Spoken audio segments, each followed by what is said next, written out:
I just want to share my thoughts on the second of the four blood moons. The second blood moon will transpire on the 8th of this month, which will be early Wednesday morning next week. Now, I've seen the first blood moon, which happened on April 15th, 2014. It was an amazing sight to see such of a rare celestial event. I mean, it was an exhilarating experience to see that. And I did a video about it as well. But I think about what's been going on since the first blood moon, the events that took place after the first of the four blood moons. Like the peace deal. Everybody thought that the peace deal was going to be signed, and if it did, it would have been the start of the tribulation period. But it was called off, and I believe it was called off because that prophecy is not ready to be fulfilled yet. It's not time for it. Everything happens at the proper time, which is in Ecclesiastes 3:1.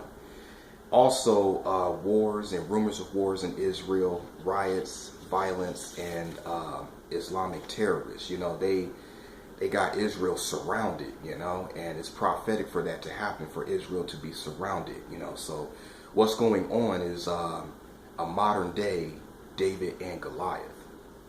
But there's also been a dramatic increase in extreme weather and earthquakes all over the world. And now ISIS, Islamic terrorists, and the Ebola virus are here in the United States. And it just really gets me to thinking, like, why are people so shocked and surprised and dumbfounded that Islamic terrorists are here in America and the Ebola virus? You just got to stop and think. When a nation calls evil good and good evil, when a nation tries to get rid of anything that has to do with Christianity, that nation will fall, okay? That nation will experience destruction, corruption. It's the principles of sowing and reaping. Now, I know the blood moon is all about Israel, but it's interesting what's been going on around the world since the first of the four blood moons.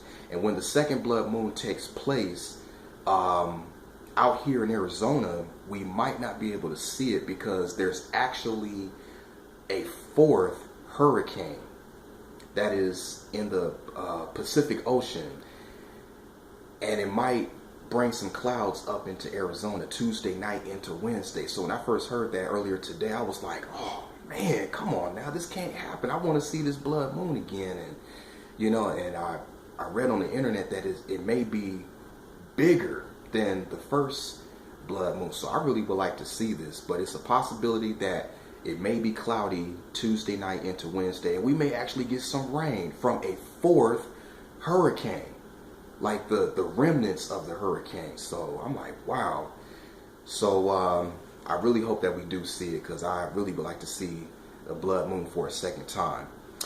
Bible prophecy is at full speed right now. It is at full speed, like driving a car at 100 miles an hour or taking off in a plane. It is at full speed.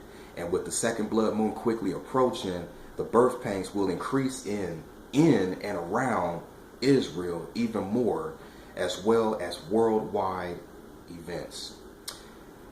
It's a very exciting time to be alive in these last days.